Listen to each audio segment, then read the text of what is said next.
Now अब repeated gear train से हम एक एग्जांपल देखते हैं, ठीक है। और ये जो क्वेश्चन है ये यूपीएससी में 5 टाइम्स पूछा गया जा चुका है, लेकिन हम देखते हैं इसको भी हम कैसे इजीली हम सॉल्व कर लेंगे, ठीक है। तो सबसे पहले हम क्वेश्चन देखते हैं क्या है। तो क्वेश्चन क्या दिया हुआ है, a repeated gear train is design to rotate hour end of the clock with the help of minute hand. कि मतलब एक रिपीटेड गियर ट्रेन दिया हुआ है जिसको कि इस तरह से डिजाइन किया गया है to rotate hour end of the clock with the help of minute hand. मतलब यहाँ पे हम एक क्लॉक है उसको हम उसके आवर हैंड को हम मिनट हैंड से हम रोटेट कर रहे हैं, ठीक है। Assuming the modulus of all the gear same, यहाँ पे मॉडुलस क्या लिया हुआ है, सभी गियर्स का सेम लिया हुआ है। Assuming the modulus of all the gear same determine an appropriate number of teeth on all the gears. तो हमको डिटरमाइन क्या करना है, अप्रोप्राइट नंबर ऑफ टीथ, यानी कि सभी गियर्स में हमको नंबर ऑफ टीथ इसमें डिटरमाइन करना है, ठीक है। Any gear should not have 11 teeth और लेस। और एक कंडीशन क्या दिया हुआ है कि कोई भी गियर होगा इसमें उसका 11 टीथ नहीं होना चाहिए, शुड नॉट हैव 11 टीथ और लेस, और उससे कम भी नहीं होना चाहिए, ठीक है। तो देखते हैं हम इसको सॉल्व कैसे करेंगे, ठीक है। तो सबसे पहले हम एक रिपीटेड गियर ट्रेन बनाते हैं, ठीक है। हम जानते हैं कि ये रिपीटेड गियर ट्रेन का इस तरह से होता है, ठीक है। ये गियर 1 है, गियर 2 है, गियर 3 है, गियर 4 है, ठीक है। अब इसमें क्या बोल रहा है कि with the help of minute hand, जो मिनट हैंड है वो आवर हैंड को रोटेट कर रहा है, यानी कि ये तो होता है मेन ड्राइवर। ये MDVR मतलब मेन ड्राइवर है और ये MDVN मतलब मेन ड्रिवन है, ठीक है। तो अब जानते हैं कि ये जो ड्रिवन होता है ये ड्राइवर को रोटेट करता है, ठीक है। तो अब ये यहाँ पे क्या दिया हुआ मिनट हैंड, जो मिनट हैंड है वो क्लॉक आवर हैंड को रोटेट कर रहा है। तो ये हो गया मेरा मिनट हैंड और ये हो गया आवर हैंड, ठीक है। तो अब सबसे पहले क्या होगा, मिनट हैंड को देखते हैं। तो मिनट हैंड का हम स्पीड कैसे लिखेंगे, तो अब इसके लिए हम एक क्लॉक बना लेते हैं। एक क्लॉक बना लिए, ये हो गया मिनट हैंड और ये हो गया आवर हैंड, ठीक है। तो क्या होगा, अब ये जब है 60 मिनट, यहां से अब ये मिनट हैंड यहां से यहां तक चलना स्टार्ट करेगा तो 60 मिनट होगा। 60 मिनट में कितना रेडियन होगा, 60 मिनट में 2 पाई रेडियन होता है, हम जानते हैं। 180 डिग्री यहां से यहां तक इक्वल टू कितना होता है, pi radian. And 360 degree, 360 degree equal to क्या हो जाएगा, 360 degree equal to 2 pi radian हो जाएगा, ठीक है।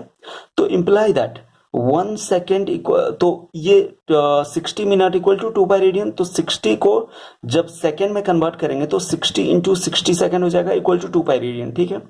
नाउ अब imply that 1 second equal to कितना हो जाएगा, 2 पाई अपॉन 60 इंटू 60 रेडियन हो जाएगा, ठीक है।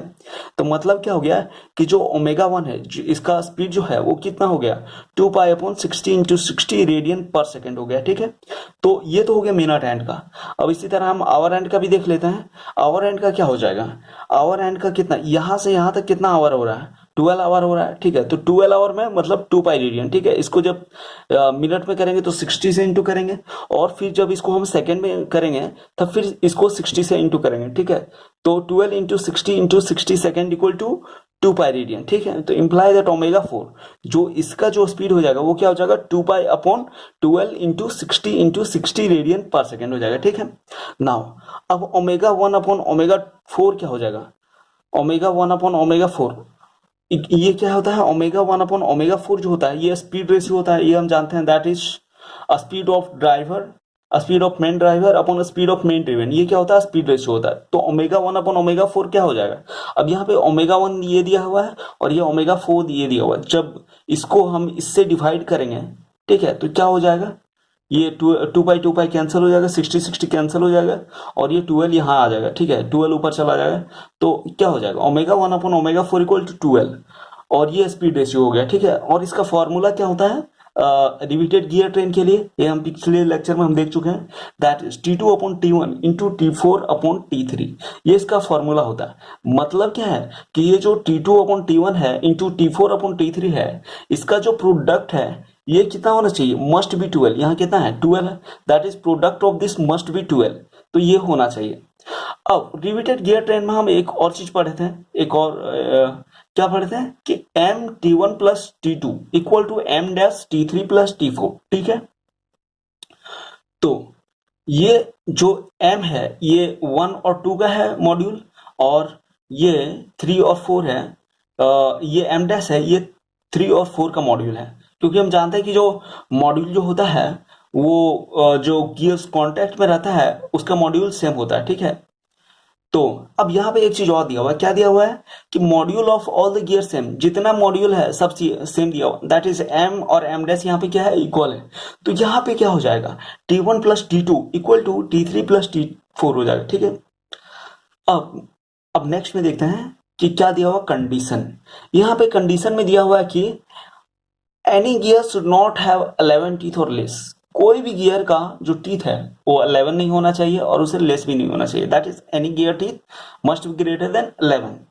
तो हम सबसे पहले जो गियर टीथ 1 है, जो गियर 1 है उसका हम टीथ मान लेते हैं 12। अब 11 से ज्यादा होना चाहिए तो 12 ही होगा, क्योंकि ये तो जो टीथ है, नंबर ऑफ टीथ है वो तो इंटीजर ही होगा, ठीक है। तो ये कंडीशन 1 मान लिया, ठीक है। और इसमें कंडीशन 2 क्या माने हैं, एजम्पशन इसको 1 लिख दिया, ठीक है। T2 upon T1 equal to 3 and T4 upon T3 equal to 4, क्योंकि ये दोनों का जो प्रोडक्ट है ये product of this must be 12, ये अभी हम देखें, ठीक है। तो अब यहां से इंप्लाई दैट क्या हो जाएगा, T2 इक्वल टू 3T1, ठीक है, इक्वल टू 36।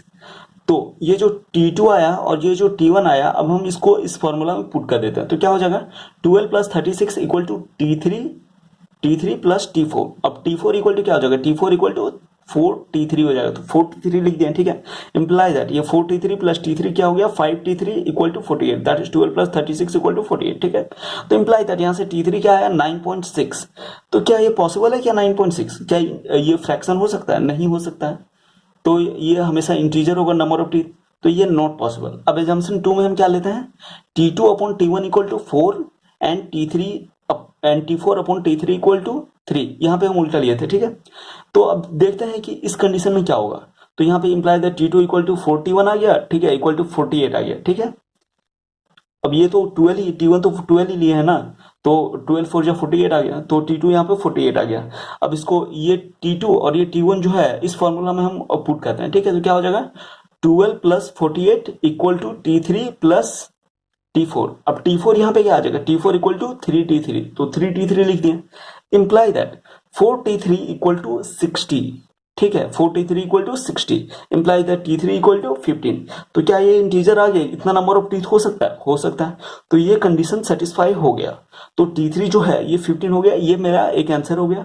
अब यहाँ से हम T4 निकालेंगे, तो T4 इक्वल टू क्या आ जाएगा 3T3, दैट इज 15 3 या 45, तो T4 इक्वल टू 45 आ गया, ठीक है। तो आंसर क्या आ गया मेरा, T1 इक्वल टू 12 यहां से लिख दिया, T2 इक्वल टू 48, ठीक है, T2 इक्वल टू 48 आ गया, T3 equal to 15 and T4 equal to 45 आ गया, ठीक है। तो ये मेरा आंसर हो गया, ठीक है। So guys, if you like this video please subscribe this channel guys and hit on the like button.